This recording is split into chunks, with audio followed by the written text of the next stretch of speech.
Okay, ನಾವೀಗಾಗಲೇ ಒಂದಷ್ಟು ಈ ಕಾಡಿಗೆ ಸಂಬಂಧಪಟ್ಟ ಅಥವಾ ಕಾಡಲ್ಲಿರುವ ಜನಗಳಿಗೆ ಸಂಬಂಧಪಟ್ಟ ಒಂದಷ್ಟು ಕಥೆಗಳು ಬಂದಿದೆ. ಈಗ ನಿನ್ನೆ ಏನು ನ್ಯಾಷನಲ್ ಅವಾರ್ಡ್ ಬಂದಿರುವಂಥ ಕಾಂತಾರ ಸಿನಿಮಾದ ಕಥೆ ಇರ್ಬೋದು, ಅಥವಾ ಒಂದಷ್ಟು ರೆಬೆಲಿಯನ್ ಕ್ಯಾರೆಕ್ಟರ್ ಅಂತ ಯೋಚನೆ ಮಾಡಿದಾಗ ಗೌಡಗಮನ ಋಷಭವಾಹನದಲ್ಲಿ ಒಂದು ಕ್ಯಾರೆಕ್ಟರ್ಗಳಿದ್ವು. ಸೊ ಆ ಥರ ಸಿನಿಮಾಗಳ ಸಾಲಿಗೆ ಇದು ಬರುತ್ತಾ ಅಂದರೆ ನಾವು ಅದನ್ನು ಕಂಪೇರ್ ಮಾಡ್ತಾ ಇಲ್ಲ. ಸೊ ಅದೇ ಥರ ಕ್ಯಾರೆಕ್ಟರೈಸೇಷನ್ ಹೋಗುತ್ತಾ ಈ ಸಿನಿಮಾದಲ್ಲಿ ಅಂದರೆ ತುಂಬ ನ್ಯಾಚುರಲ್ ಆಗಿ ಅಂತ? ಅಂದರೆ ತುಂಬ ನ್ಯಾಚುರಲ್ ಕ್ಯಾರೆಕ್ಟರ್ ಫಾರ್ ಶೋರ್. ಸಿನಿಮಾದಲ್ಲಿ ಎಲ್ಲ ಪರ್ಫಾರ್ಮೆನ್ಸಸ್ಸು ಅಷ್ಟೇ ನ್ಯಾಚುರಲ್ ಆಗಿದೆ, ತುಂಬ ರಿಯಲ್ ಅನಿಸುತ್ತೆ. ಯಾಕಂದರೆ ಕತೆ ಕೂಡ ಅಷ್ಟೇ ರಿಯಲ್ ಅನಿಸುತ್ತೆ, ಸಿಚುವೇಶನ್ಸ್ ಕೂಡ ಅಷ್ಟೇ ರಿಯಲ್ ಅನಿಸುತ್ತೆ ಇದರಲ್ಲಿ. ಬಟ್ ಆಮೇಲೆ ಕಾಡಿಗೆ ಸಂಬಂಧಪಟ್ಟಿದ್ದ ಕತೆ ಇದು. ಸೊ ಅದು ಒಂದು ಸಬ್ಕಾನ್ಷಿಯಸ್ಲಿ ನಾನು ಇದು ಕತೆನ ಒಪ್ಕೊಳ್ಳೋಕೆ ಕಾರಣ ಆಯಿತು ಅನಿಸುತ್ತೆ. ಯಾಕಂದರೆ ನನಗೆ ಮುಂಚೆ ಹೇಳಿದಂಗೆ ಕಾಡಂದರೆ ತುಂಬ ಇಷ್ಟ. ಸೊ ಅಲ್ಲಿ ತುಂಬ ಟೈಮ್ ಸ್ಪೆಂಡ್ ಮಾಡ್ತೀನಿ. ಸೊ ಈಗ ಕೂರ್ಗಲ್ ಶೂಟಿಂಗು, ಕಾಡಲ್ಲಿ ಶೂಟಿಂಗ್ ಅಂದ ತಕ್ಷಣ ಆಯ್ತು, ಯಾವಾಗ ಬೇಕಾದ್ರೂ ಮಾಡೋಣ. ತುಂಬ ಎಕ್ಸ್ಪ್ಲೋರ್ ಮಾಡ್ತಿರ್ತಾರೆ ವಿನಯ್ ಅವರು. ಯಾಕಂದರೆ ಅಪ್ಪು ಸರ್ ಕೂಡ ಎಲ್ಲೇ ಅವರು ಬರೀ ಒಂದು ಸ್ಯಾಂಪಲ್ ಅಷ್ಟೇ ಗಂಧದ ಗುಡಿ ಅನ್ನೋದು, ಅವ್ರು ತುಂಬ ಎಕ್ಸ್ಪ್ಲೋರ್ ಮಾಡ್ತಿದ್ರು. ವಿನಯ್ ಅವರು ಹಾಗೇನಾ, ತುಂಬ ಎಕ್ಸ್ಪ್ಲೋರ್ ಮಾಡ್ತಾರಾ ಅಂತ? ಹಾಂ, ನಾನು ತುಂಬ ಎಕ್ಸ್ಪ್ಲೋರ್ ಮಾಡ್ತಾ ಇರ್ತೀನಿ, ತುಂಬ ಟ್ರಾವೆಲ್ ಮಾಡ್ತಾ ಇರ್ತೀನಿ. ಈ ಥರ ಗಾಡಿ ಓಡಿಸ್ಕೊಂಡು ಫ್ರೆಂಡ್ಸ್ ಜೊತೆ ಎಲ್ಲ ಒಬ್ಬನೇ, ಇಲ್ಲ ಅಲ್ಲಿ ಯಾರು ಗೊತ್ತಿರ್ತಾರೆ ಅವ್ರಿಗೆ ಫೋನ್ ಮಾಡ್ಕೊಂಡು ಹೋಗ್ತಾ ಇರ್ತೀನಿ. ತುಂಬ ಟೈಮ್ ಸ್ಪೆಂಡ್ ಮಾಡ್ತೀನಿ. ಆ್ಯಕ್ಚುಲಿ ನಾನು ಗಂಧದ ಗುಡಿಗೂ ಸುಮಾರು ಆಲ್ಮೋಸ್ಟ್ 80% ಶೂಟಿಂಗ್ ಜೊತೆಗೆ ಹೋಗಿದೆ. ಯಾಕಂದರೆ ಚಿಕ್ಕಪ್ಪ ಗೊತ್ತಿತ್ತು ನನಗೆ ಕಾಡಂದರೆ ತುಂಬ ಇಷ್ಟ ಅಂತ. ಸೊ ಅವರು ನನ್ನನ್ನು ಕರ್ಕೊಂಡು ಹೋಗಿದ್ರು. ಸೊ ಆ ಎಕ್ಸ್ಪೀರಿಯನ್ಸು ತುಂಬ ಚೆನ್ನಾಗಿ. ಎರಡೂ ಥರ ಎಕ್ಸ್ಪ್ಲೋರ್ ಮಾಡಿದರು ಸರ್. ಅಂದರೆ ಸಿಟಿಗಳನ್ನೂ ನೋಡಿದರು, ಎಲ್ಲ ಸಿಟಿಗಳನ್ನ ಜೊತೆ ಈ ಕಾಡನ್ನು ಎಕ್ಸ್ಪ್ಲೋರ್ ಮಾಡಿದರು. ಪರ್ಟಿಕ್ಯುಲರಾಗಿ ವಿನಯ್ ಅವ್ರಿಗೆ ಏನು ಇಷ್ಟ ಆಗುತ್ತೆ ಅಂತ, ಕಾಡುಗಳು ಅಲ್ದಾಡೋದು ಅಥವಾ ಬೇರೆ ಬೇರೆ ಸಿಟಿಗಳನ್ನ, ಬೇರೆ ಬೇರೆ ಕಲ್ಚರ್ನ ಎಕ್ಸ್ಪ್ಲೋರ್ ಮಾಡುವಂಥದ್ದು?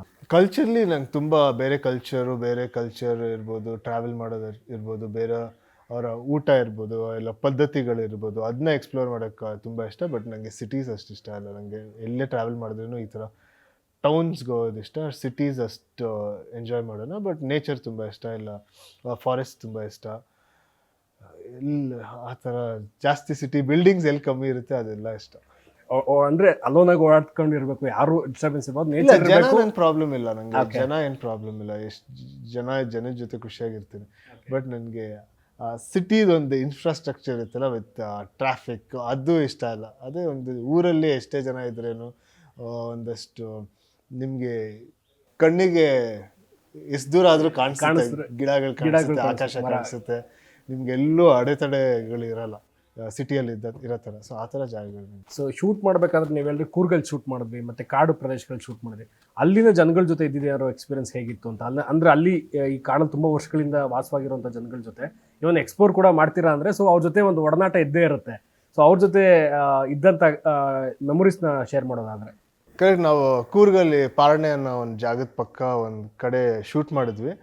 ಇದು ಒಂದು ಕಾಲೋನಿಯಲ್ಲೇ ಶೂಟ್ ಮಾಡಿದ್ವಿ.